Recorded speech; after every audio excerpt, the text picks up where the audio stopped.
So today I'm going to talk about a time when I was in the hospital for a few days. Um, it all starts off a year before this actually happens. Um, it was my it was the summer before my senior year, and I was upstairs in my room. And I was watching TV, and I went to crack my back by putting my arms around myself like this, and I felt my shoulder pop out of place. And so we went to the hospital, and trust me, it'll get a lot better than this. We went to the hospital, and they took an X-ray of my back to see my shoulder blades, and they said, "Yep, you popped it out. You popped your shoulder out." And so we were like, "Okay." So they just popped it back in. I got my arm in a brace and everything, and in a sling, I mean. And so then we're leaving, and my dad was like, "Well, we're up, so we might as well go shopping for a little bit." And my brother and my dad were the people who took me to the hospital. And they said, "We just gotta get a couple things." I'm like, "Okay, I'll just stay in the car," because I was exhausted at this point. I was in pain, I was exhausted, I was just done. And so I stayed in the car. And then the next thing I see is my dad and my brother just running out of the grocery store. I'm like, "What in the world?" And they didn't have anything in their hands. I'm like, "Okay, what's going on?" The hospital had called my dad's cell phone number, and they said that they were looking at the X-rays that they took, and it looks like I collapsed my lung.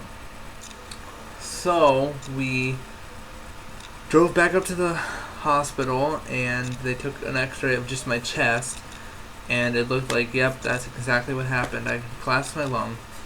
And so I had to stay overnight on oxygen the entire night, and it seemed to have fixed it, so I just went home. Now, a couple of months later, or maybe it was a year later. I think it was a year later, or it might have just been a few months. I don't know. The homecoming of my senior year. It was around homecoming. It was a week before homecoming, and I was walking home from school, and I felt the same pain that I felt when my lung collapsed the first time. So I'm like, shit. Well, I was walking home, and so I was like, okay, I just have to get home. I'll wake up my dad, and we'll go back to the hospital. And so I got home. I woke up my dad. He's like, "Are you serious?" I'm like, "Yeah." And we went to the hospital.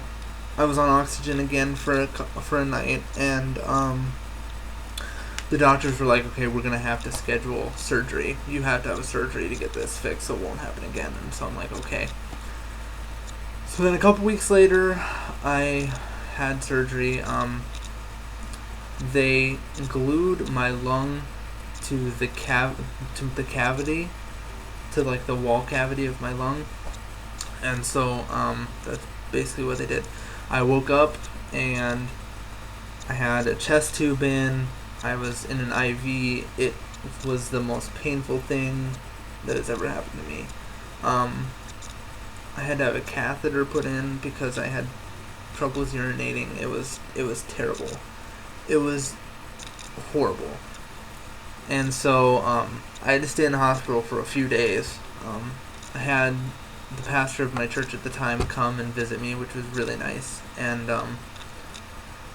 yeah, it was just not fun. And then when I got home, I couldn't take a bath. I had to take a shower, which when you're in pain, all you want is a bath. Like, you want a bath to relax in. But no, I couldn't take a bath because of my back, and so I had to take a shower, and that sucked. First of all, I couldn't, it hurt to walk upstairs, so I slept on the couch on the couch downstairs, and it just was not a pleasant experience. I had this little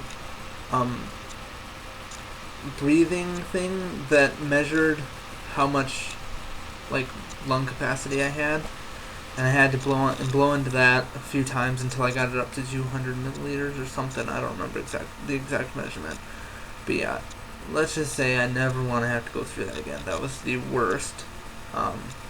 Yeah, I don't wish that on anybody. But then, a few years later, my sister, who was maybe 4 or 5, she would have been 5, I think, at the time, got pneumonia, and she actually had to have a chest tube in too. And my parents called me, and my mom texted me on accident. She didn't mean to text me this, but she's like, "Oh, she's crying. She's in so much pain." And I'm like, "Well, thanks, Mom. Thanks for," because I knew exactly what she was going through. Like, cause she had to have a chest tube in and everything, so I knew exactly what she was feeling, and like, I just felt so terrible for her. But no, since then, I haven't really had any problems with breathing or anything. Surgery is supposed to fix it to where it shouldn't happen again. But with my luck with it collapsing twice already, isn't very good. So hopefully it won't happen again. But no, if you've ever had like big surgery like that, leave a comment and let me know like what kind of surgery you had and like what they did, and like so we'll make a video response. It's even better, explaining your experience. And until tomorrow, I will see you guys. Until Monday. Wow, it's Friday today. Yep, it's Friday. So until Monday, I will see you guys later, and have a fun and safe weekend. Bye.